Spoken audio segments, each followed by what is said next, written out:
Stradley, Executive Director of the Veterans Outreach Center and a U.S. Army veteran. Today we'll be having a conversation about the challenges that many military service members experience as they transition from military service. I think we can all agree that that would probably be difficult for anyone, but certainly it was no more difficult for any generation than it was for our Vietnam veterans. Imagine having to leave your home, your loved ones, and to go live in a foreign land where you may be feeling a lot of physical discomfort, fear for your life, watching friends who have become brothers and sisters getting wounded or killed in combat, sustaining your own injuries, and then finally coming home to an angry nation, being insulted, spat upon, assaulted, seeking support from veterans organizations but being turned away, seeking a job but being told that Vietnam veterans need not apply. Well, for those reasons and so many more, the Vietnam veterans who returned to Rochester, New York, decided to create the Veterans Outreach Center. Veterans Outreach Center was there to provide support to them and to help them find reintegration into civilian society. Now, nearly 50 years later, VOC serves as a beacon of hope for all who have served. We provide services to anyone regardless of how long they served, where they served, whether they were active or reserve, combat or non-combat. We welcome anyone who wore their nation's uniform. Our services span the spectrum of employment and training, housing, crisis intervention, peer support, health and wellness, and so much more. Today you'll hear from a number of veterans who have been part of the VOC family for years and who have benefited from our services as well as those of other veterans organizations in our community. We thank them for sharing their experiences and having this vulnerable conversation today so that anyone who's watching may find comfort or support if they find themselves or someone they love in a similar situation. Now, before I turn it over to our panelists and our hosts today, I'd just like to say a big thank you to our supporters and our partners in this project. So thank you to the Jordan Health Foundation, RCTV, and the Monroe County Veterans Service Agency.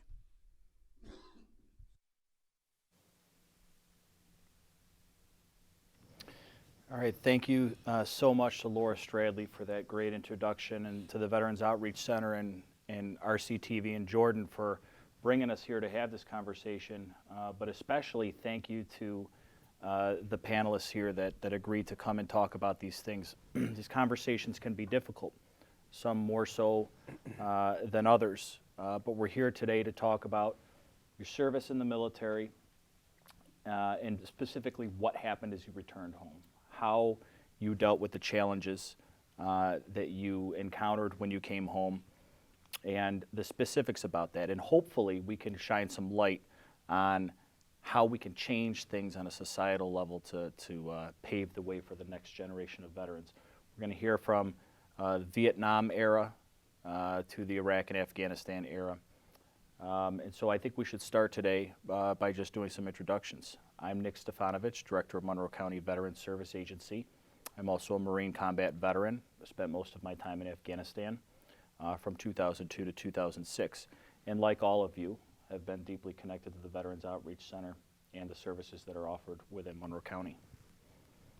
I'm Amy Falwell. I'm a Marine Corps veteran also. I served 2005 to 2011 with one deployment to Iraq. And Matt Legier, Navy veteran from 2003 to 2009.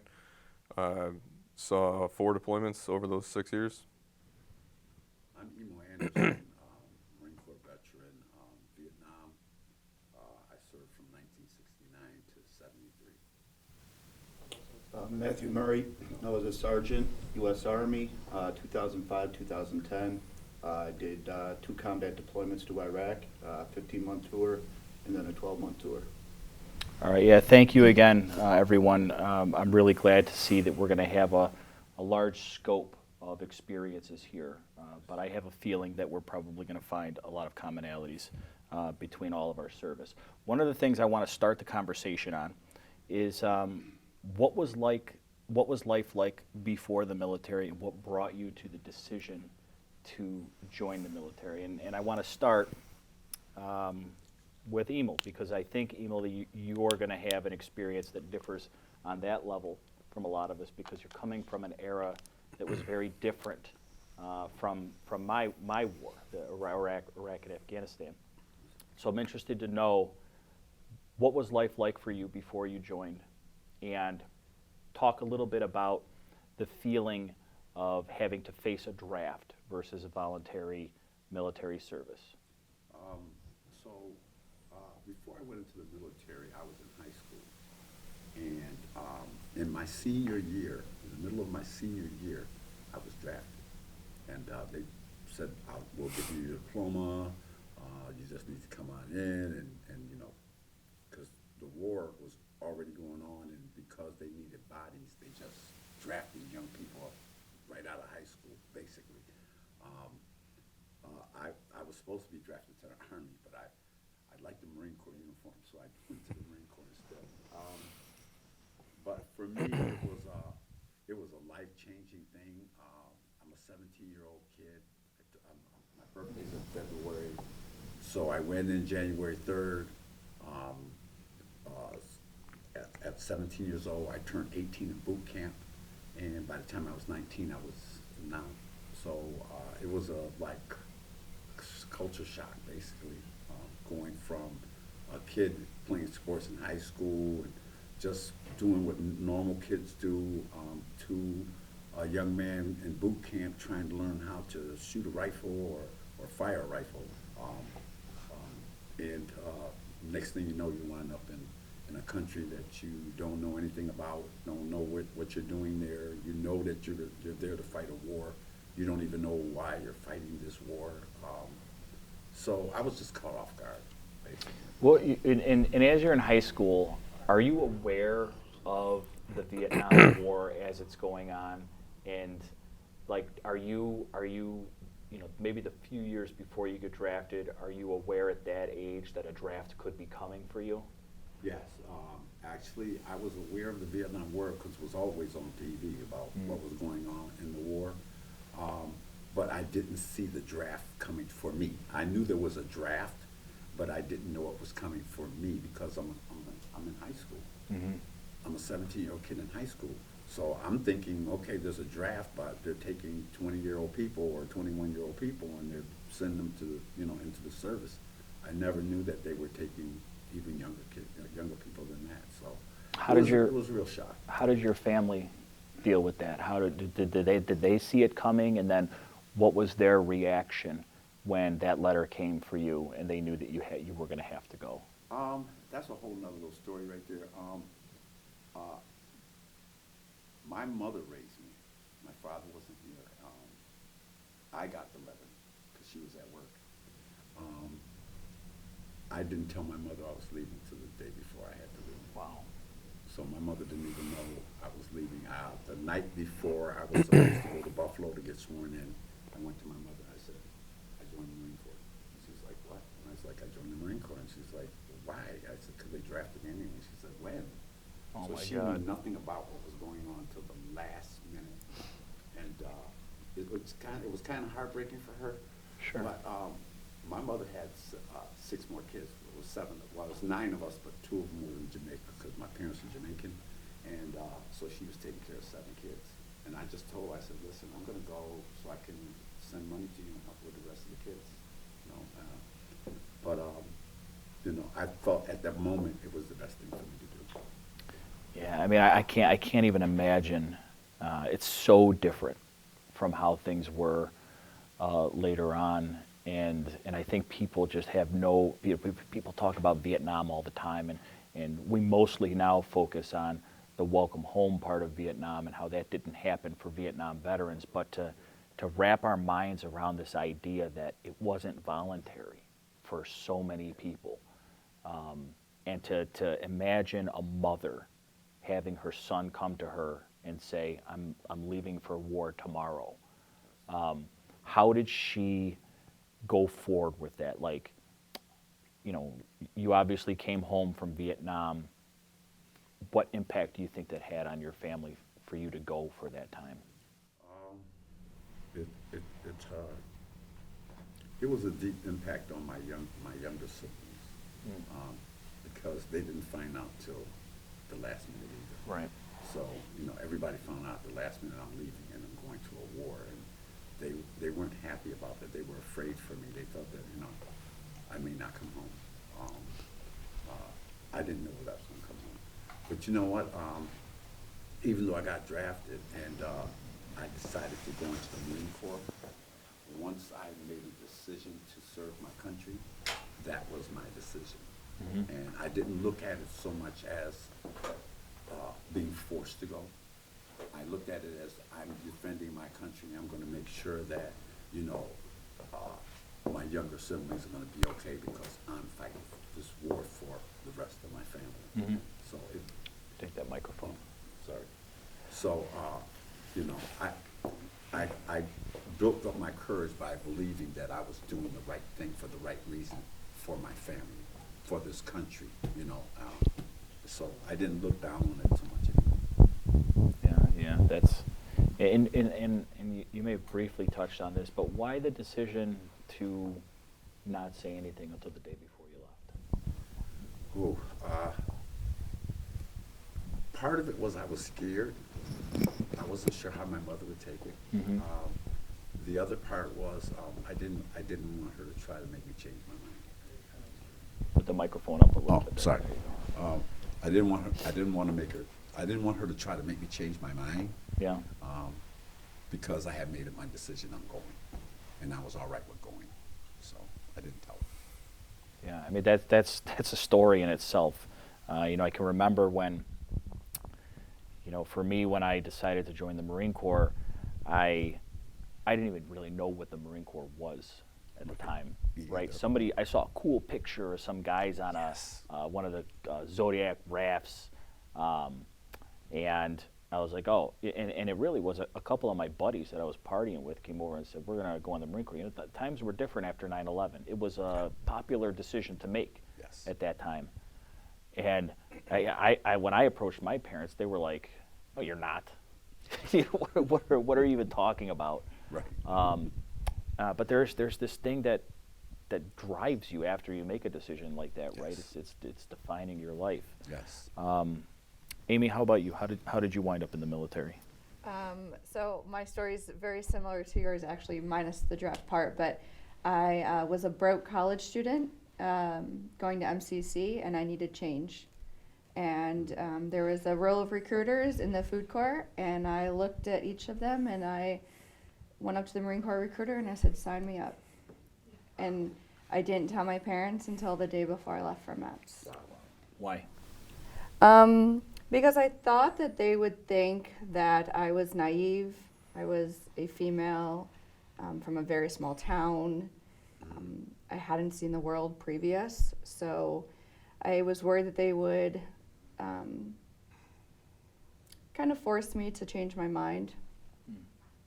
It's interesting, too, you bring up the fact that you are female, and we're going to touch on this more in the conversation, because I, having served in the Marine Corps in the early 2000s, know some of the challenges that women who especially served in that branch can face.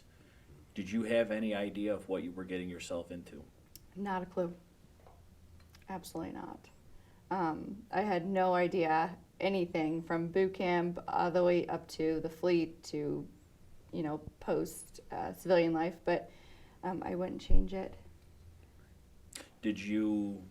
Were there times after you had made the decision that you wished you hadn't made that decision? I don't think so. I think everything happens for a reason. I think looking back, you know, we're prepped that boot camp is going to be so difficult and it's going to be physically challenging. I think for myself, it was more mentally challenging than it was physically challenging. Even to the fleet, I think would be the same thing. Yeah, I mean, I know I had, which I know is common, I had that 1 or 2 weeks into boot camp, what did I just do? How hard would it be for me to crawl out this window? Would I make it off the base without anybody catching me? Right. You hear all the rumors and stories about the crazy escapes that people have made. I don't know if did you go to Camp or Paris I Island? went to Paris First Island. time. So you're on an Parasite. island. You're not going there's- anywhere. Well, so there's the alligator story, Yes. right? There is the alligator The snakes story. that escaped got eaten by an alligator, so Yes. don't try it. Yep. These are things that drill instructors would tell us. But the interesting perspective that you bring up that is different from Emil is that the military, especially post 9/11, became an opportunity for people, right? You brought up that you were a broke college student. For a lot of people, it becomes a career path, and the jobs within the military.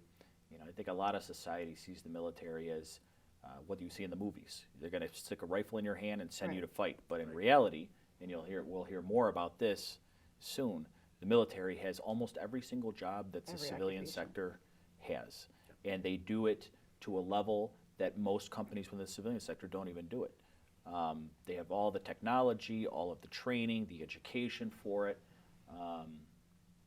So it's not the case that everybody joins the military because they have to. And it's one of the things also that I've seen. Another force of good that the military offers is especially for those populations where they don't have as many opportunities. The military can bring great opportunity and benefits regarding education. Matt, how about you? How did you get in? Similar story to Amy. I was on a path as a teenager that wasn't the best, making some poor decisions. Tried my hand at college. That wasn't my thing. And it was right around that time that 9/11 happened. And I realized that I needed some better structure in my life and felt compelled to volunteer to go pick up the fight and defend the country after that. So 9/11 directly impacted your absolutely. decision. Yep. Yeah, I think it was a little similar. We're not going to be able to get around this part of the conversation, but the impact that 9/11 had on all of us. I can remember those days, the day of and those days after. I was working for Coca-Cola at the time, and sitting on a couch with my roommates, and in silence watching on replay those planes hit those towers over and over and over again, and the anger that it caused, right? The motive to get up and do something. It played a little bit of a factor in how I joined. But Matt, you did most of your time in Iraq. What brought you to join the Army? I'm in a little different situation than you guys. I was actually 28 when I joined the military, so I had a little more life experience. And similar story though. Wasn't making the best life decisions. I was in a job in manufacturing, which was a good job, but it was going away. Manufacturing was leaving. I knew I wanted to do something else after 9/11. It was always in the back of my head, but it just got to a point where one day I'm driving down the road and I saw the recruiting station pulled in, and I said, "Get me out of here. I don't care what I do." What about the recruiting process? How do we feel about the recruiting process? I know one of the issues that I had was sometimes recruitment for the military is not always the most upfront, direct, and honest thing that you experience. Of course right? not. I think my Marine Corps recruiter told me that I was going to be able to play basketball in the Marine Corps if I wanted to, because I played basketball in high school. I'm interested in the draft process. How does that? You still had to go through a recruiter's office, right? Yes. And so you actually ended up joining on your own, so you definitely went through a recruiter's I had office. to go through the recruiter's office and tell him that I wanted to join the Marine Corps, and I told him that I was being drafted, and he was like, "You did the right thing, instead of going into the Army, you came to the right." Yeah. And then he asked me the question. He said, "What made you choose the Marine Corps?" I said, "I love the dress blues." So that was my. That is true. Yeah. So that was my thing, and then I was told. Put the mic up a little. I was told that I was going to be in communications, but I wound up being an 0341 mortarman in the infantry, so it kind of didn't go the direction I wanted it to go in. Yeah, that's another thing that was different for your generation as well. With the Vietnam War, I don't know if you can remember the scene from, I'm blanking on it right, Full Metal Jacket, where at their graduating basic training, and he calls out a name, so-and-so, infantry, so-and-so, infantry, and they're all like, wait, I didn't sign up for infantry. I was supposed to be a cameraman, like Joker, Private Joker. Right. You were signed up to be a cameraman, Right. infantry, and Yes. so they just switched those jobs Yes. on you because Yep. they needed the bodies. Mostly it's- everybody went to infantry. Yeah. Yeah. That's what they Yeah. did to me too. What did you sign up as? Field artillery. They said you'll be 30 miles behind the lines, you'll never see a lot of action.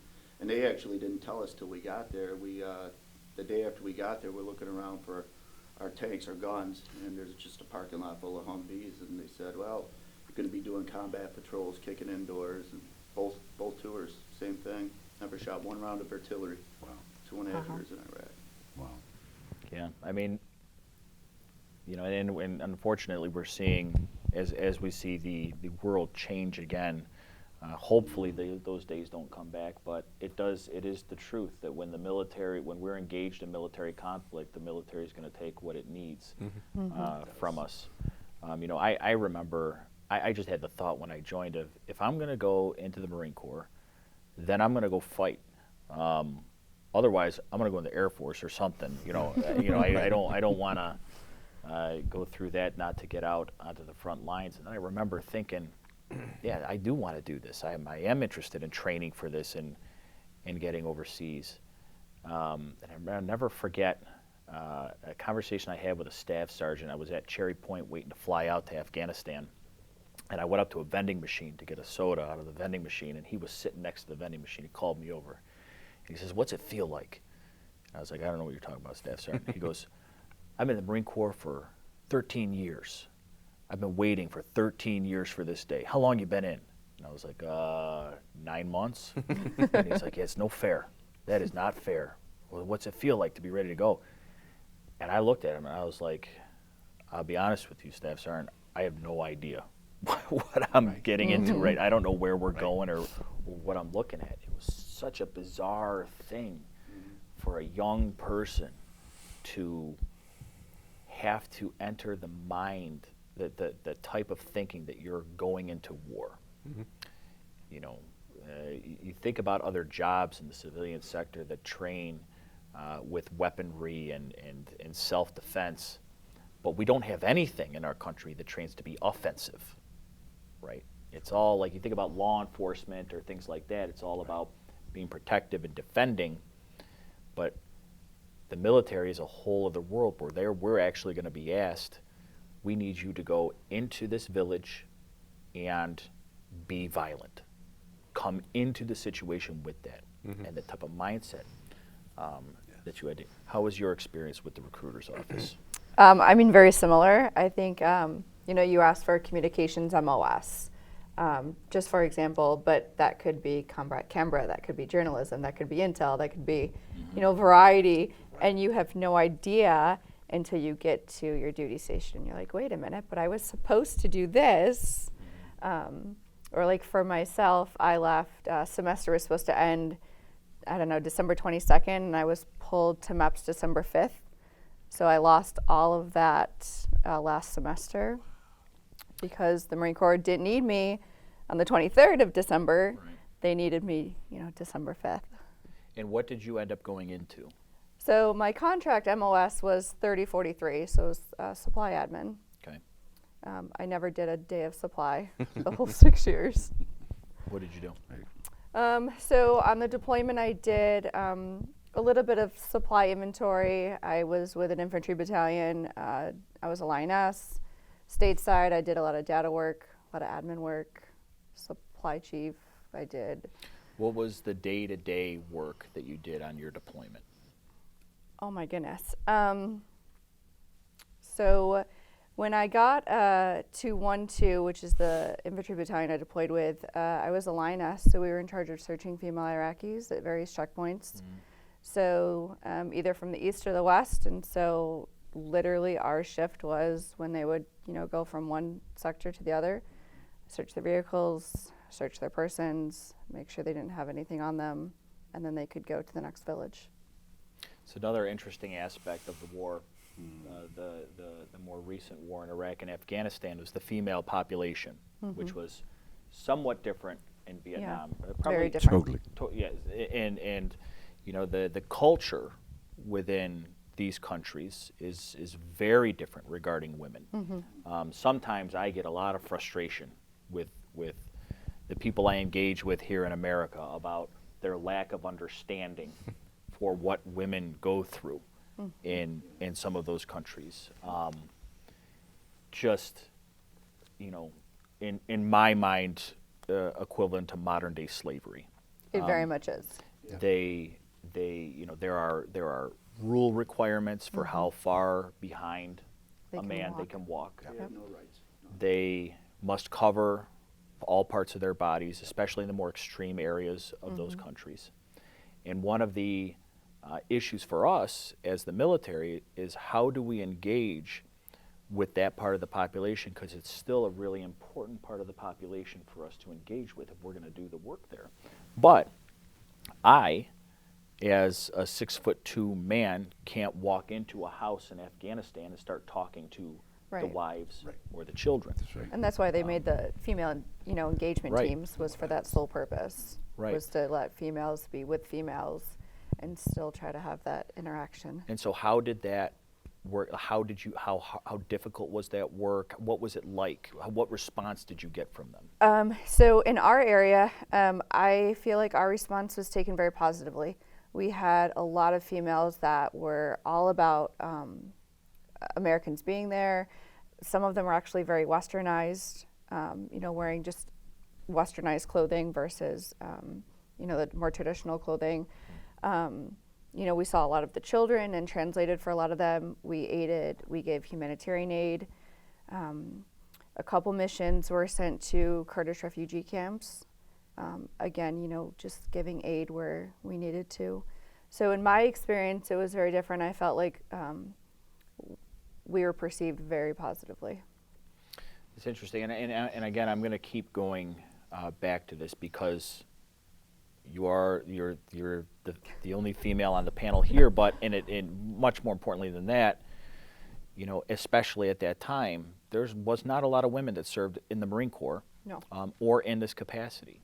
How was that experience? What response or sentiment did you get from the Iraqi men, and then what was it like to be a woman in this world that has been dominated by men? Yeah, the gun club. Previous to being deployed with an infantry battalion, I was sitting on TQ, which is a base in Iraq, and I was counting gear, and I had a male sergeant who was constantly at my throat. I couldn't move, I couldn't, go to chow, I couldn't read a book, I couldn't do anything. It was constantly comments, and I went up to my first sergeant and I said, it's either going to be him that takes a bullet or it's going to be me that takes a bullet. And the next day, I went back to first sergeant's office and he says, you have A or B. I need you to pick an option. And he said, I'm not giving you any details. And so I looked at him and I said, A. And first sergeant said, you're getting on the next flight. You're leaving. And that's when I was attached to 1-2 because they needed a lioness. So it was a perfect opportunity to get me out from where I was, but also a great opportunity to help where I was needed. Was it frustrating thinking back on it now? Because the first thought I get when I think of that, was it frustrating to see that the options don't contain the option of actually resolving the problem? Of course. Everything is always swept under the rug. It's always swept under. You need to accomplish the mission, and that's the first thing. But then they fail to forget that mental health plays a huge part in whether that mission is going to be accomplished. Yeah, I mean, I used to have the thought, there's no doubt that the conversation has come a long way in regards to this topic. What women and some men have experienced in the military regarding military sexual trauma, sexual harassment, degradation, things like this. But the thought I always come back to is, in my MOS, it was all women were not allowed to serve Right. in the infantry at the time that I was in, so it was all men. But when I was on the battlefield with those men, those were men that I had to trust with my life at all times, and I had to be sure that they would give their life for me, much less that they would want to do something to try to hurt me. And as the military, thankfully, has come a long way in this, but back at that point, did nothing to resolve these conflicts. Oftentimes, the option was sweep it under the rug. We got to deploy soon. You're deploying perpetrators with their victims. How do you serve on the battlefield with people you can't even respect? I wish I had an answer for you. I will tell you that being in like a non-infantry battalion and a female, you're still in a male-dominated field. So sexual assault, sexual harassments, they happen whether they go reported or unreported. In my experience, when I was with an all-infantry battalion, I feared for nothing like that. It was a very, very That's different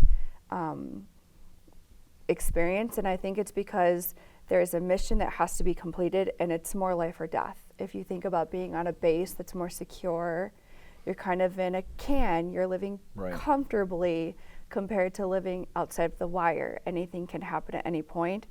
A bigger camaraderie is built, more trust is built. The men that I served with in that battalion, I still talk to this day.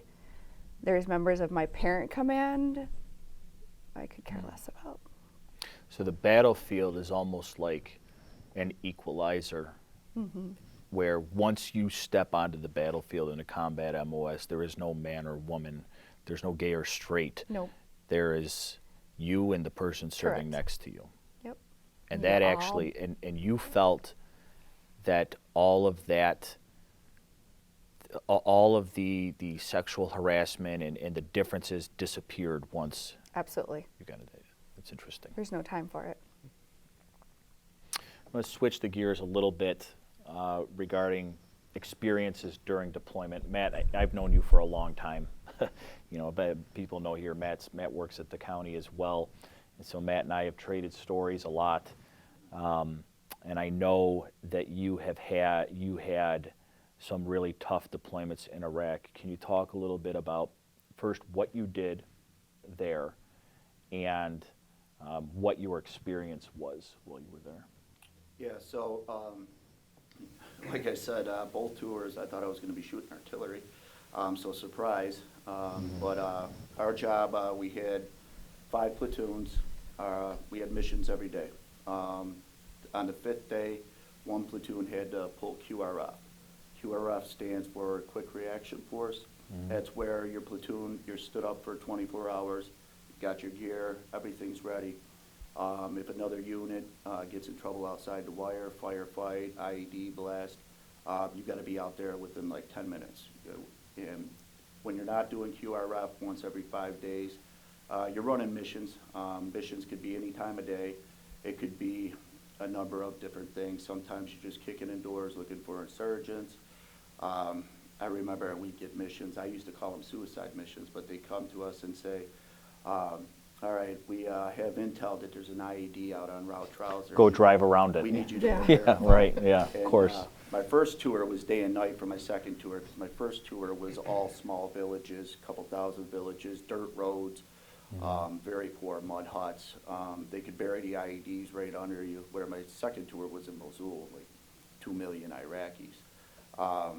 We did have missions sometimes where we would do what they called med caps. We'd go into a village, you know, hand out medical gear. Sometimes we'd hand out sneakers. Half the time we'd get blown up when we were leaving. But that was the majority of what we did. Yeah, that was a frustrating part of the Iraq War, you know, and this was a big difference between Iraq and Afghanistan, the IEDs. Iraq was the IED war. It revolutionized how the enemy used improvised explosive devices, especially in regards to vehicles. Yeah. In Afghanistan, they used them, but it was pretty rare. I experienced 1 IED, but they were all the time. That was their primary source of doing it. And talk about what is going on in your mind as you're just driving on a road, knowing at any second the earth could erupt underneath you. Yeah, so They get, like I said, my first tour and my second tour was vastly different. IEDs were the majority of what they used. I mean, some of the roads, I remember driving down some of the roads, and it's like Swiss cheese. You're swerving in and out of the IED holes. Where in the city of Mosul, when I was there, VBIDs, which is car bombs. Vehicle-borne, yeah. They also, one of their MOs was they were using RKG-3 grenades. They're like Russian grenades. They're armor piercing. I mean, we did get hit by a couple IEDs up in Mosul. I remember a guardrail got blown over the top of my truck one time, but it's crazy what you get used to, you know. At first, I guess you're scared, but after a while, it's just, you learn to accept it, you know, it becomes normal. Except when, you know, when you get hit really bad, you lose a guy, that's when you start thinking about it. I remember my first tour was 12 months. We had 3 months left. We were told we were extended to 15. And I remember thinking, this is when I'm going to wind up getting killed. And I came home. I was supposed to get out. I got hit with stop loss. I got sent back for another 12 months. And I remember thinking, this is when I'm going to get it, because I'm not even supposed to be here. You know, I did my time. I did what I was supposed to do. And unfortunately, my first tour, we did lose some people during our extension. And my second tour, that's the closest I came to getting killed. I had Iraqi threw a grenade at my truck. I was the truck commander, and it blew the front of my truck off about 4 feet in front of where I was sitting. I mean, I seen him coming and throw it, and I jumped in the middle of the truck, put my feet up. But I think about that a lot, because if that was 4 or 5 more feet, I'm not sitting here. I've got to imagine that, you know, and again, in Afghanistan, they weren't that prevalent, but I still, after I hit the one that we actually parked on top of it, and had a guy with a cell phone, 2 107 rockets. We parked on top of them because it was next to a big pot field. And so, like idiots, we parked the truck and wanted to go pick the pot plants and stick them in our helmets and take pictures and stuff, and we're all messing around, and these giant pot plant, I mean, like 6.5 feet tall. You can't see anything in front of you. Well, apparently one of the villagers wasn't happy with that. And the good thing was he waited until we all got back in the truck. He didn't detonate it when we were, if he would have detonated when we were outside the truck, because it was a 5-ton, so the blast just goes out horizontal. Right. He would have killed almost all of us. He waited until he got in the truck, and I was in the passenger seat, and my best friend was driving, and he went to start the truck, and then I can remember feeling a huge concussion, and then I woke up on the side of the road. I was tossed out of the passenger side, and it was a guy with a cell phone detonator in the village who we found. He did it. You know, most of us saw him do it. He was standing up top of the hill, and then they chased him into the village. It took me some time to get my thoughts, but the crazy thing was, I have a picture of this. I'll show you this sometime. It snapped my friend's M4 in half, the blast, because he had his M4 right next to him, snapped it clear in half, and he's holding it like this, and it blew a hole in the driver's side door about this big, right here next to him, not a scratch on him. So all of the shrapnel that came from that hole getting blown in just went right past him, past me, and out the window. People get lucky like that. It's insane, Literally. right? Well, go ahead. No, go ahead. Sure. I was just going to share with everybody the difference in the war. Right. The difference. I'm sitting here just listening to y'all talking about in Iraq and how the explosives and stuff. The Vietnam War was so much different. How so? Because in the Vietnam War, let me say this first. You know how when the veterans came back from Vietnam, they were saying we were baby killers, drug addicts, and all this kind of stuff. Well, in the Vietnam War, you could have your squad sitting over here. We just had a firefight over there, and we're coming back to the rear, and we got our squad sitting over here. You know, you might have a little squad sitting over here, and you have a little kid, walk up to you, you know, And he says, GI chocolate? And you're like, oh, he's just a little kid. So you want to give him a piece of chocolate candy or whatever. This kid has bombs wrapped around him. And he will walk right up and sit right into the middle of that squad and blow himself and everybody else up. So you get to the point in the field where you're trying to stay alive, man. You just want to go back to the world. We used to call it going back to the world. And we just wanted to get home. So there was times that, you know, a veteran might lose it, man. Now, he see a kid coming up talking about GI chocolate, he just bam. Yeah. Because, you know, I don't know what you're about to do. And I'm not going to take any chances of you killing me or killing my squad.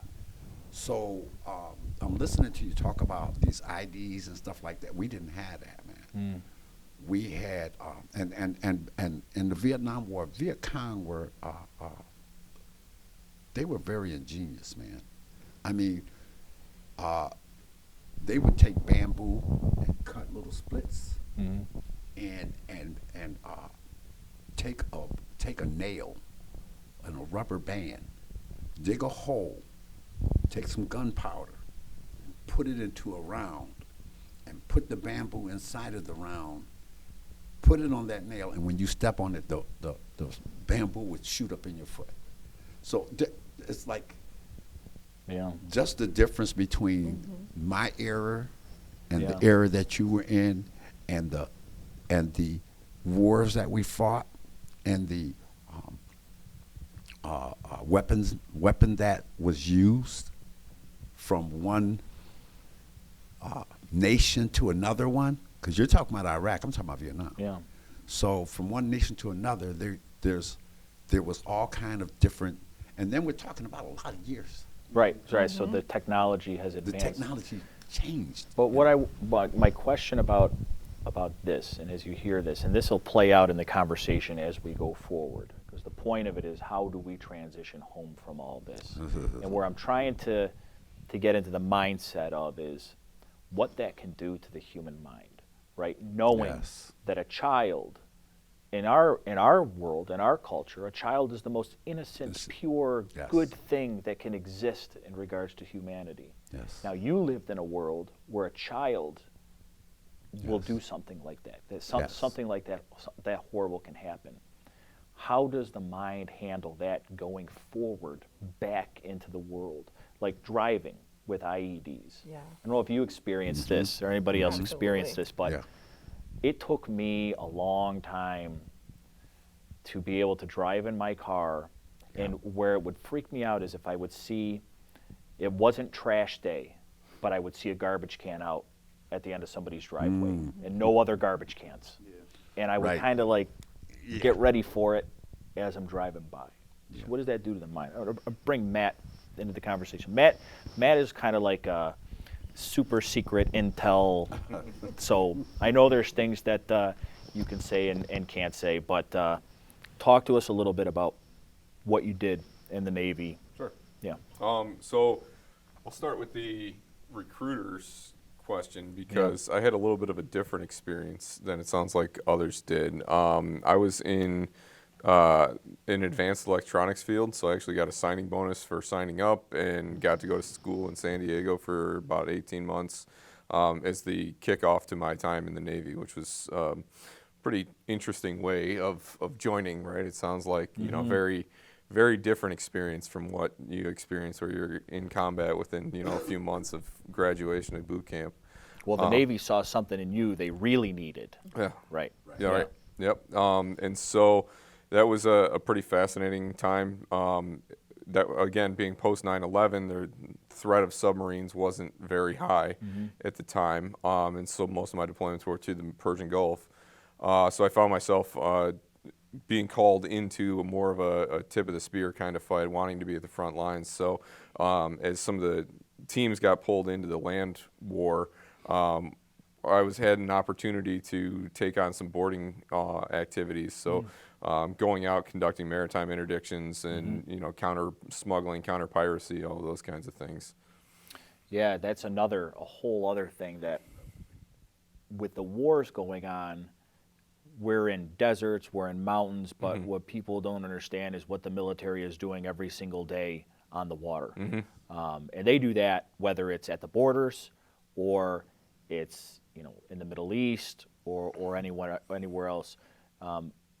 I'm sure you know more about it than even I do. So can you talk a little bit about what is going on and why our military needs to, like, what does piracy mean in these days, things like that? Yeah, it's funny when I'd explain it to people when I was in, you know, they think of, you know, swashbuckling Yeah, right, Pirates of right, the yeah. Caribbean, right? Yeah. The reality of it is, you know, the Gulf of Aden and a large portion of the world's oil comes out of the Middle East, right? Just south of Iraq, you got Abat and Kayat, the two oil terminals there where super tankers come up and they're, you know, way out of the water and they sit there for 3 days and just get loaded up and then head back out through the Straits of Hormuz. And that's where there's a lot of opportunity for those to get seized, right? And so you have a lot of organized crime in the area, and then you also have, you know, off the coast of Somalia where all the traffic is coming in and out of the Suez. You know, without a lot of infrastructure in Somalia, living to 35 may be, you know, a high aspiration for some of those folks. So when you know, they see it as an opportunity to get rich and live like a king for a while, they have little fear of death in those situations. So even if they see us coming in a Zodiac, why should I stop? They're going to keep going, right? We also found it was very interesting. Our adversaries knew our rules of engagement as well as we did. And so they knew exactly where the territorial water lines were and what we were allowed to do, right? So, for instance, we were in a de-escalatory stance with Iran, for instance, and so we went to do a boarding one day where we saw some suspicious activity going on. And as we're pulling up, they hoist an Iranian flag up. And so we get called from on high saying, you got to stand down, you can't. And we said, there's a lot of red flags here, we should probably go on. And we took that fight out of our hands, unfortunately. But Yeah. So, I mean, one commonality among us, and this is where we're going to eventually go with the conversation, is we all did things as really young, relatively young people that were, for lack of a better term, insane when it comes to what the normal expectation is of a young person in America. And we put ourselves in situations where we experienced overwhelming fear at times and trauma. And not every veteran, that doesn't happen with every veteran, and I've argued this for a long time, it's actually the vast minority of veterans that actually get put into those situations. But the reason it's important to acknowledge that, in my opinion, is that it determines what needs we have when we come back. So, you know, I have a client who was a Navy SEAL and has deployed, I think he has like 12 or 13 deployments, right? And so when I look at that guy, the first thought I have is, man, you did way more than I did. You know, my hat's off to you because you served in a way greater capacity than I did. And we all served to different capacities, but we all also experienced kind of almost randomly different types of trauma depending on where we were and what we were doing. So the overall question is, you know, I don't want to get into the specifics of trauma and turn this into a therapy session here, but and feel free to go as far as you want into it. But I want to talk a little bit about the types of trauma that we've seen, how we handled it, and how it is continuing to live our lives with that. You know, and I'll say, you know, I have things, and I think we all are like this. We have certain things where it's not that hard to talk about, and then certain areas we just don't go in. And that's for our own personal health. You know, one of the things that I've become more comfortable in talking about somehow recently also involved children. You know, I have two stepkids. They came into my life when they were 4 and 5. And one of the things that the Taliban used to do, their go-to method to intimidate us, was to attack their own people. because they felt, well, the Americans, that's a real way to get to them, because we can attack them, they're going to call in air support, but they can't handle us killing innocent civilians. And they would try to bully us using those methods. And you know, when at my final deployment, they had targeted an elementary school, and we spent about 3 or 4 days digging through the rubble. And I can remember a traffic jam of jingle trucks and donkeys pulling like flatbed carts, and it was all the parents that were waiting in this traffic jam to see if we were going to bring their kid out to them. And we would bring a kid out, and they would identify them, and we would match them up with the parents, and then they'd put them in the cart. We'd put a blanket over them, and they'd take them on their way. And the way that that interrupts life afterwards that I found was, I can't look at, like my own kids, you know, it causes me to be completely numb with them. And my daughter will go to my wife and say, Nick hasn't said he loves me in 5 years, you know. And how do you explain to your own kids, there's a reason why I can't tell you that I love you?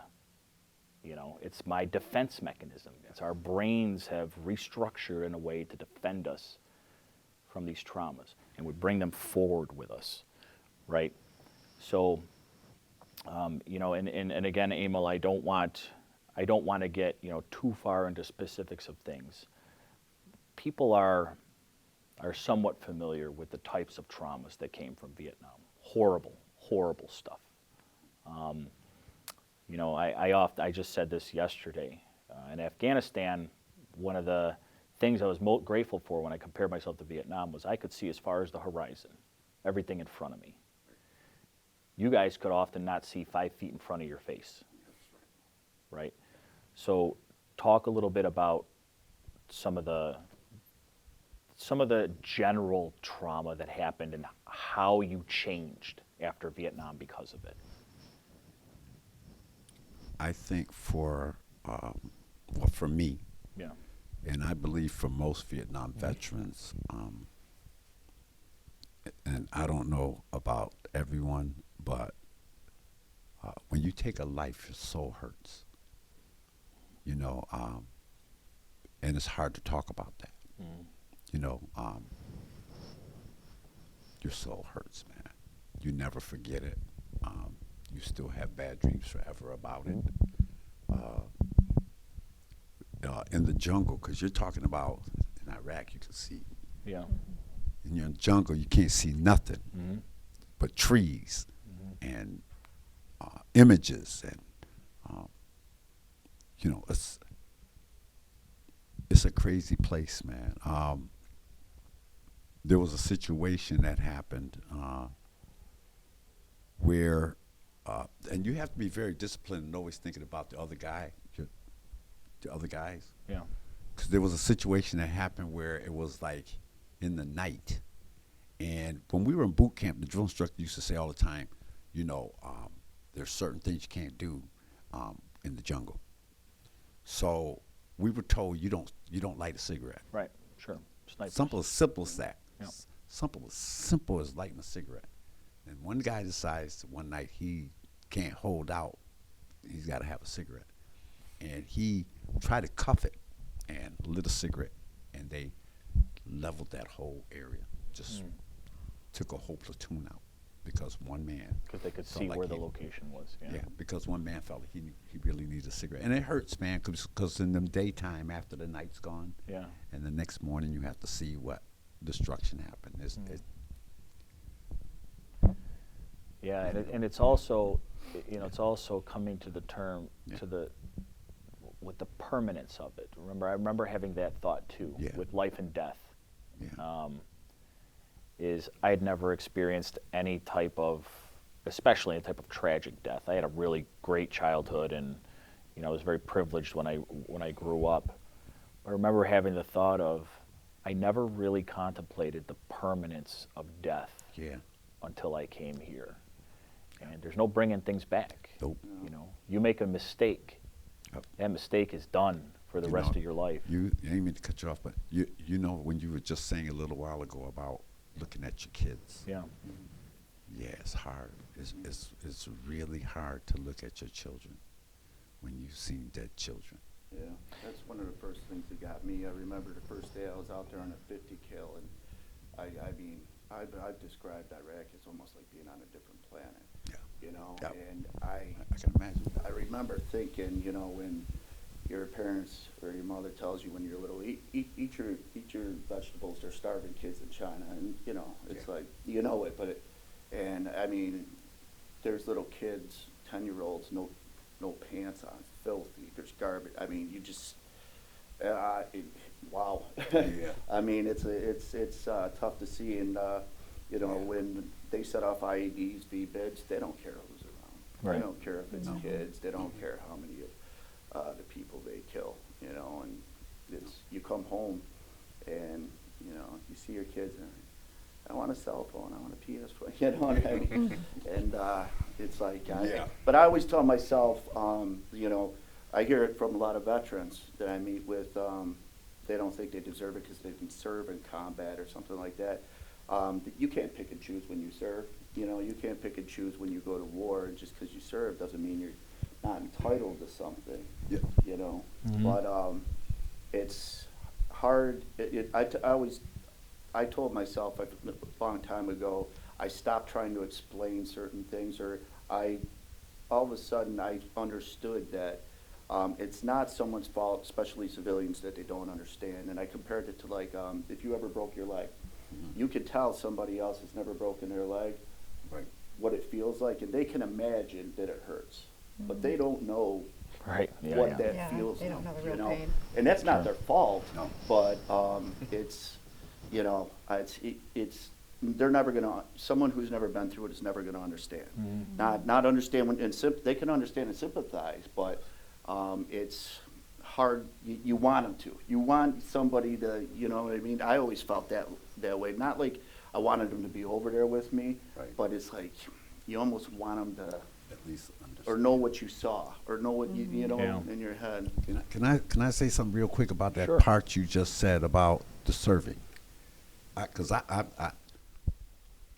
have a thing about me when people start talking about people who served, and they said, "Well, were you on the front line? Did you shoot anybody? Did you fight?" I hate that. And I have a thing about it because people, some people believe that if you weren't on the front line shooting somebody that you didn't serve. And I don't get that, because when I was in the service, if we didn't have the guys that distributed the boots and the socks, and if we didn't have the guys that distributed the ammunition, if we didn't have the guys the admin who writes the orders so that I can get my butt home, if I don't have those different pieces in the military, then Right. then I can lose out on a whole lot of stuff. So to me, I don't care whether you were on the front line, whether you were admin behind the desk. Each piece has a job to do to make sure that we got back here safe. So did you serve? Yeah. Yeah, it's I funny you agree. say that because it's like a running joke between branches, and it's Yes. kind of, joke that we say amongst each other, and it's kind of okay, it's the norm, but when a civilian does it, I'm like, wait a minute. It's a way different conversation. Yeah. Amy, I wanna bring up, and you and I discussed this a little bit beforehand, while we're on the topic of trauma. You've experienced different types of trauma in the military. You're a combat veteran, and then you had another type of trauma. Can you talk a little bit about your experience and how it's changed you? Yeah, so I was a victim of MST. Which is military sexual trauma. Yep, military sexual trauma. Before I even hit the fleet, right here in Rochester by a recruiter. And I was a young PFC who went to a court-martial before I even deployed, and had the label thrown on me right when I hit my first duty station. So I wasn't even What do you given. mean about the label thrown on you? I mean, if we are honest, senior staff and COs and officers, they talk. It's not a secret. And so, oh, she ratted him in. She told on him. She ruined his career. And so I didn't have a chance going in, and that's just the truth. People had already known the situation. They already knew what happened. They already knew the consequence that that Marine was given, and I was just a piece of crap dirtbag Marine before I even got to the fleet. That's a lot. And even in that statement, and I think you're referring to what they thought of you, their perspective on you. Correct. How did you get through your enlistment after that? So I was there 6 months before I deployed. So thankfully for me, the deployment really helped keep my mind off of this military sexual trauma because I had a mission to complete. But then when I came back, now you're dealing with deployment trauma on top of MST, on top of, oh, don't go to mental health because you're weak. So there is no time to grieve. There is no time to process for months. And your experience with it, and actually in my work in dealing with MST survivors, most of them that I encounter, it was never acknowledged. Absolutely in the Marine not. Corps. Yours was. It was. Your perpetrator went to court martial. He did. Was punished. It was known Correct. to people. And the response that you got back from the Marine Corps was, you're the one at fault because you told and you Yes. harmed him. Correct. How did you accept that? I mean, and I guess when I ask that question, what I'm thinking in my mind is most people's assumption would be that would happen to you, and then you would want out. Right. Why did you? And I know you said you went right into deployment and you had a mission, but I guess it's hard to fathom the amount of strength and courage that someone would need to continue on with that mission after something like that. Yeah, I mean, you have to put it in the back of your brain, and you put it in Pandora's box and you lock it up until you have time to kind of process it. And it took a long time. It took many years to kind of dig deep and look to see that, like, I wasn't at fault for this. And women and men in general are not at fault for this. And the stigma of not reaching out and getting help, has now changed. And it's nowhere near where it needs to be, but they're making strides. But I think, when I got out of the Marine Corps and I went to the VA, I was in a very, very dark place. And I had asked for help and was told, you're not bad enough. Come back in 6 weeks. And it was like that very moment that I was like, I'm going to be a social worker. I'm going to go in and I want to re-help vets, because that mentality of you're not bad enough, it'll. And again, this was all in your records, so they knew They what knew had happened. everything. They knew everything that happened. And they told you that your symptoms were not bad enough. Symptoms for you aren't to bad get treatment. enough.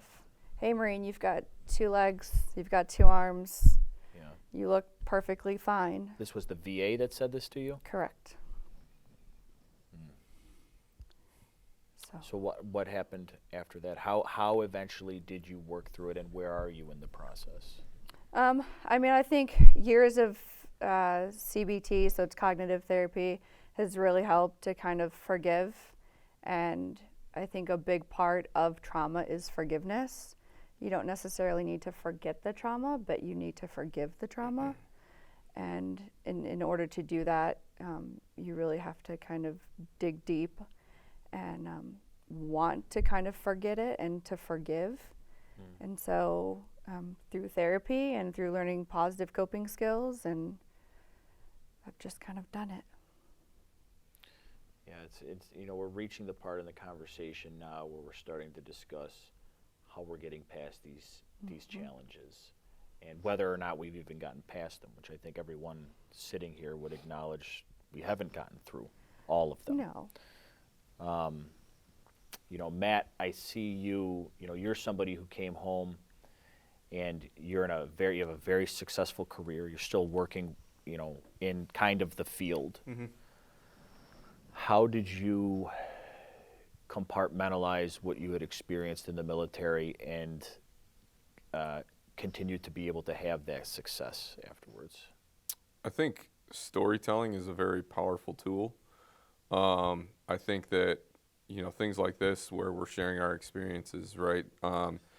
There's somebody getting out of the military today that's going through a struggle that one of us has gone through. Mm-hmm. And it's sharing these experiences and being willing to talk to them and help them achieve more than we have that keeps me going, right? And so when I came out, I was in E5 at the time with no college education. My last venture in college had been receiving a "you will not be allowed here next semester" letter. And so when I got out, my first job was making $12 an hour doing electronic soldering, and I was miserable. All my friends are still in combat, chasing pirates, and here I am selfishly living my civilian life. And so I missed the camaraderie, I missed the team spirit, the mission, purpose. And so what I did was I sort of approached it like, okay, well, my next mission is to get myself better and get a college education. So I started doing that at night while I was working. And that led to progressions in my career. And I finished my bachelor's and said, okay, but everybody else has a bachelor's, let's go get an MBA, right? And that's the next challenge. And so it's this continuous evolution of improvement of myself and then sharing that experience, right? Instilling those principles in my children. And you know, Matt, one thing I wanted to say that you had, you know, a comment that you almost wish that others could understand what the things we've gone through. I sort of turned that the other way around, and I'm glad that I'm the one who saw it and can shelter my kids from having to experience those kinds of things and kind of keep that evil out of, let them be blissfully ignorant, you know. And Right. and so I try to take that mindset where it's about, you know, okay, how can I, you know, we've defended this thing that we love, right? How do we make it the best experience by bringing others to a higher level and a higher standard? And that's just how I do it. It's not to say there's not slips and falls and times, you know, Nick, you and I spoke at the beginning of COVID where, you know, there was no standard operating procedure. There was no defined rules of anything. Everything was and it was overwhelming for me personally and for many other people as well. And it flashed me back to, you know, coming off of deployments where you're walking through a grocery store and you're thinking you're about to get blown up and those kinds of things. So it's about, you know, building habits and then continuing to talk and share those experiences with others so that you can learn that you're not going through a fight alone, that there's tools, there's resources to help. Yeah, you know, I think also on that comment about what people understand about us, and you know, I flip back and forth all the time Absolutely. on it. You know, I usually am where you are with that. Like, I get that the point of what we do is so that most people don't have to think about it. Right. Right. And I could just think back about a week ago. You know, the conflict going on in Ukraine right now. You see the news is constantly on, and there's something new every hour. And you know, about a week ago, the Russians hit a maternity ward in Ukraine, and I walked into my living room, and my wife was watching Jeopardy, and I walked in and I had my phone and I said, they just blew up a maternity ward, and my wife was like, oh yeah, it's terrible. And then she started watching Jeopardy. And she was thinking of the question for Jeopardy. And I just had this thought in my mind of, at first I was like, how can you not be wanting to Enraged. explode right now? And then I had to remind myself, like, they'll never be like that. That's the whole point, Yep. is for them not to have to ever be like that. So, Right? so one thing actually on that exact example, Nick, one thing, you know, just how I've internalized that, right? My first thought, absolutely, let's go grab my M4 and sign me up. I'm going to go over there and help, right? I can't do that. It's irresponsible as a parent, as a leader of the community, right? I'm not the right person for that fight right now. However, I can do things here to help. And so one of the things we've done is we've worked with some of our suppliers in my organization, and we've collected medical supplies, and we're sending those over to the Ukraine through the Rock Maiden organization, and doing things like that because we understand the mission. We understand that combat is ugly, and they're going to need things like radios and gauze and tourniquets and stuff. And so we just put a box out there for employees to start donating things. And it's just been an overwhelming response because they all understand they want to do something. So whether they've been in combat or not, they've given me a vehicle to feel like I'm contributing, right? And so it's just a small way of paying it forward. Yeah, I had the thought of, I think if I showed up over there, they'd probably be like, you can go back. I'd be more of a liability at this point than anything else. But, you know, and again, we're coming to this point now where we're coming home and we're struggling, or, you know, in our own ways, we're struggling. You know, I certainly struggled. You know, my struggles were very public, which I've had to deal with, but not, I don't think, in such a bad way. But the other, you come home, and especially at the time that most of us served, and especially at the time that Emil served, the military really doesn't care much about, and it's not their job to care, right? Granted, it's their job to go to war. But you come home, you hit the point where you know you're not deploying again, so you're just kind of sitting idle for a while before you get out. And that, to my unit, was the most devastating time. As we came home, and we were hurting. You know, our third deployment was really, really bad. We took the most losses than we had ever taken. And we were hurting, and the drinking started happening, and the fights out in town started happening, and the drugs started pouring in. You know, and some people think the military and drugs are everywhere in the military, right? And the last the last thing I had to do before I, you know, went and sat in the barracks for a month waiting to get out was I taught in a school in Riverside, California, which is about an hour from Tijuana. And we all got out there, and I remember the day some guy showed up in my barracks room. It was a guy who had grown up with my roommate, the Marine that I lived with. And he walked in, and I saw, we were going to go to Raleigh for the weekend, and I saw them go over in the bathroom. I saw them kind of huddled around the sink for a minute. I'd never touched a drug in my entire life. And I went over, and I said, "What are you guys doing?" And my roommate looked at me, who is my best friend to this day. There's no human being I love more than this guy. And he said, "Don't you worry about it. Get out of here. This has nothing to do with you." And that, of course, made me way more interested in what they were doing. Wanted it more. So he ran out to grab a shirt, and it was just his buddy who I didn't know very well. And I walked in, I was like, "Hey, man, what are you doing?" He had gotten an Oxycontin pill, an 80 milligram Oxycontin pill. And I said, "What do you even do with that?" And he said, "I'll show you." And he broke a tiny little piece off of it, just a tiny, tiny little piece. And he crushed it up. And then he said, you snort that." And he said, "Here, try it." And at that point, I think subconsciously in my mind, I was like, I'll try anything at this point, man. If that can do something for me, I'll try it. And I remember doing it, and I remember it didn't really hit me until I got down in the car, and I couldn't feel my hands. I couldn't feel my legs. And I laid back, and then I all of a sudden thought, I can't even move my body right now.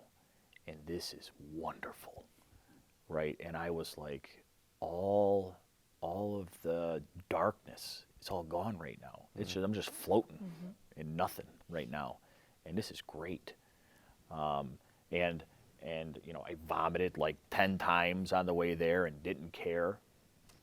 And then afterwards, I was like, oh, I need that piece back. I can't let go of that piece that just gave me.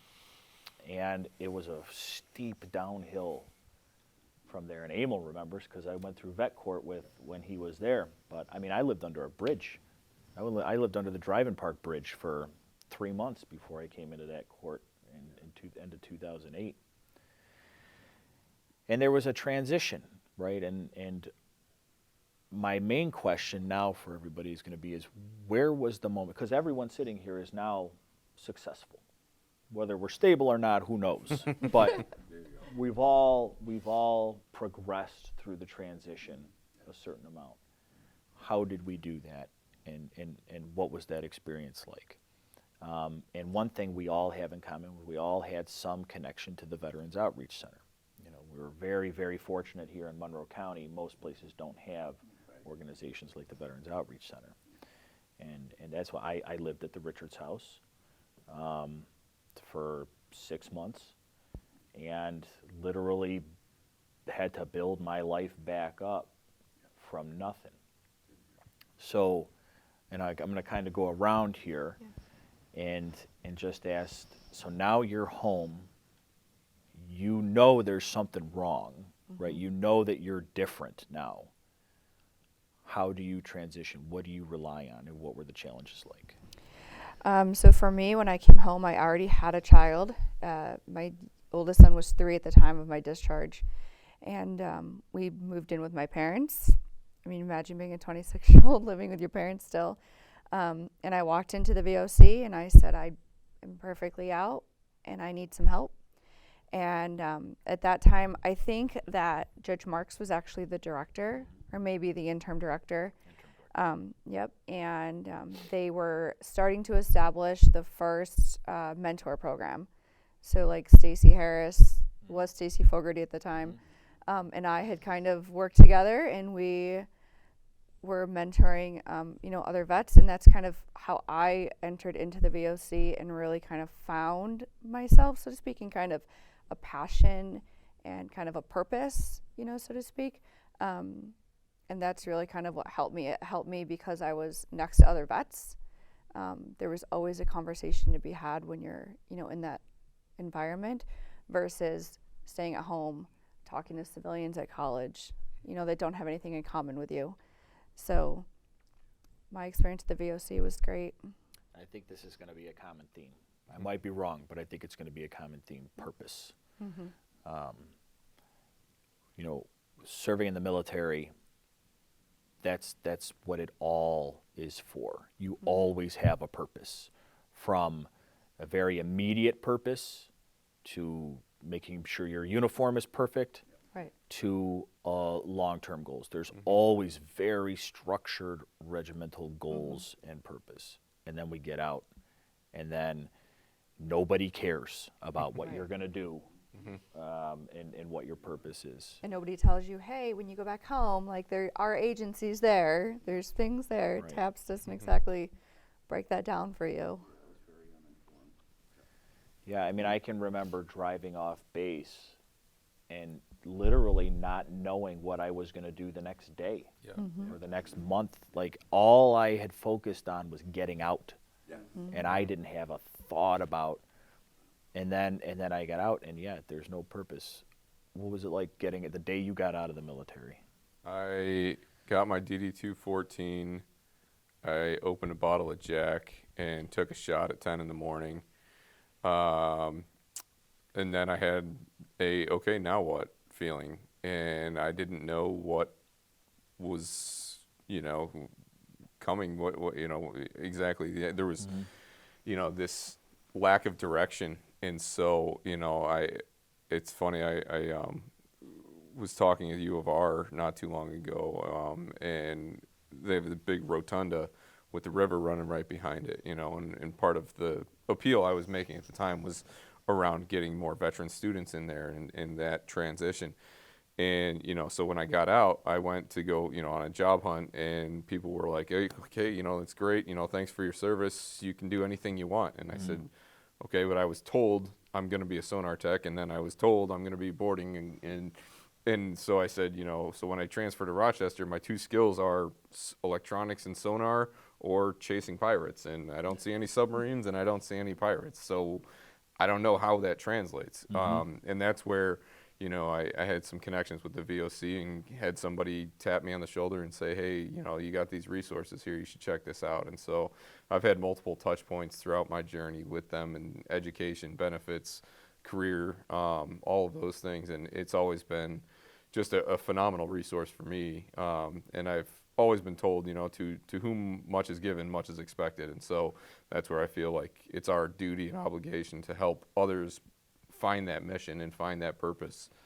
Yeah, I mean, I think that's, for me, that was the purpose. You know, for me, I didn't have any skills like that. I still to this day probably, I can change a car tire, but anything past that, I don't know, anything about electronics or mechanics or anything like that. I was trained to fight, Right. and that was it. And there's no skills translator for. There's nothing, no fighting to do Right. back in America. I mean, even law enforcement is so radically different than that. I know how to set up an ambush. Right. What am I going to do with that? But the purpose, the great, it is, I've been, and I think all of us would agree, there's been a lot of things that have happened that I count myself really lucky to have had happen. In many ways, I shouldn't be sitting here today, and I bet we can all say the same to a certain degree. But it was, there was a time where I finally had decided I am either going to die or I am going to dedicate my life to something, because it's one or the other here. I don't have the mentality where I can go do a 9-to-5 somewhere. I can't do it. I need to know that I am serving something important, and what more important than taking care of the men and women who I served alongside or served after me, which is why I'm so grateful to do the work that I do at the county. In reality, we're still helping people come home. How about you, Emil? The day you got out, what was it like? So the day I got out was totally different than you guys, because I'm a Vietnam vet. So when we came home, we were baby killers, drug addicts. There was no flags flown. There was no marching bands. They were spitting on us and calling us all the low lives of the world. Here's my connection to the VOC, though. So I get home. I move back in with my mom's, because let's not forget, I went in when I was 17, so I know nothing about being an adult. So I come home. I've never had my own apartment. I've never paid RG&E. I know nothing about the buying food and washing clothes so anyways, my mother said, you got to get a job. I said, automatic, yeah, because I'm a military person, so I know I'm gonna get a job anyway. So I go out to look for a job, cannot find a job, because a lot of employers were told at the time, don't hire Vietnam vets. We're all junkies and baby killers and crazy in the head. We have, So here's my beautiful story. So I'm downtown looking for a job. I'm on the corner of St. Paul and Main Street. I got on my little military jacket because I'm hoping that's gonna make somebody want to employ me. And I just had got turned down for a job at Learners, and I'm walking back and forth like this. I don't know which way to go because I'm still trying to figure out, okay, where am I gonna go find me a job? A guy walks up to me who I never saw him again, but this guy walks up to me and he says, hey, yo, you're a vet? And I said, yeah. He says, just got home. I said, yeah. He said, thanks for serving our country. He said, you ever been to the VOC? And I was like, VOC? No, what is that? And a lot of people don't even know about this building. And I said, no, what is that? He says, if you go down St. Paul here to the expressway, there's a little tiny house on the corner. There's a guy named Tom Cray. Go in there and tell him that you just got home and you're looking for a job. And I said, oh, okay. So I go down there, and Tom is in there by himself, and it's this little beat up house. And I told him I just got home, and then Tom said, so what's going on? I was like, I'm trying to find a job. And he was like, okay, I'm going to help you. He says, this is what I want you to do. Here's my number. You go home, and I'm call you later. And I was like, yeah, okay. I go home. Not even a half an hour passes. Tom Craig calls me, and he says, I want you to go tomorrow morning to Gleason's work and see a guy named such and such. He's going to give you some employment. And I really almost didn't believe him, but I went there, and the guy happened to be a veteran who was in charge of the services to hire people, and he gave me a job just like that. And that was my first job and my first introduction to the VOC, and that was in 1973. That's awesome. Yeah, you know, and we've only got a couple of minutes. I mean, we could talk all day Yes. about this stuff. We've got a couple of minutes left, Yeah. and I want to highlight a couple things about what you just said, and about some of the other things that we've said. What are the most important things that we have experienced as veterans in the transition home? Purpose, right? Mm-hmm. We found a way to give purpose to each other. You know, at Monroe County, the Veterans Outreach Center, the court, companies like Harris.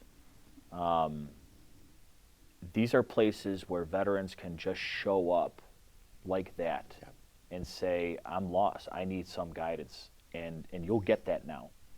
Yes. But it is important to point out that your generation of veterans, for whatever reason, experienced something that was unacceptable.